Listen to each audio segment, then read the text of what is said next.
નમસ્કાર, હું છું તુલસી સલખણા. આપ જોઈ રહ્યા છો દ્રષ્ટિકોણ ન્યૂઝ ગુજરાત. નજર કરીએ આજના મુખ્ય સમાચારો પર. એસટીના માન્ય યુનિયન હોદ્દેદાર સંગઠનના વાર્ષિક લવાજમ ઉઘરાવવાની કામગીરી કરી રહ્યા હતા, ત્યારે સ્ટેટ ટ્રાન્સફર વર્ક્સ યુનિયનના પૂર્વ હોદ્દેદાર દ્વારા ધાકધમકી આપી આતંક મચાવવાનો પ્રયાસ.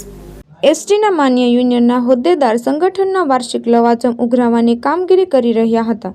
સ્ટેટ ટ્રાન્સફર વર્ક્સ યુનિયનમાં કાઢી મૂકેલા પૂર્વ હોદ્દેદાર ઇકબાલ વોરા, કિશોર પાટીલ અને ગંગારામ ઠાકર દ્વારા ઉધના બસ સ્ટેશનના કેસ અને બુકિંગ વિભાગ કે જ્યાં બહારના વ્યક્તિઓને પ્રવેશ હોતો નથી, ત્યાં ઘર્ષણ કરવાનો બદ ઇરાદો રાખી સંગઠનના લવાજમ ઉઘરાવવાની કામગીરી કરતા હોદ્દેદારને ગાળાગાળી કરી નિગમની આબરૂના લીરેલીરા ઉડાવ્યા હતા અને વિભાગની ઔદ્યોગિક શાંતિમાં પલીત ચાપવાની કોશિશ કરી હતી, જેમાં આ ત્રણ દ્વારા બહારના અસામાજિક તત્વોને પણ બોલાવી રીતસર ધાકધમકી આપી આતંક મચાવવાનો પ્રયાસ કરવામાં આવ્યો હતો.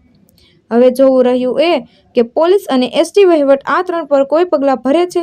આવી લુખાગીરી કરનાર અને કરાવનાર આમ જ આતંક મચાવતા રહેશે. હિતેશ પ્રજાપતિ, દ્રષ્ટિકોણ ન્યૂઝ, સુરત.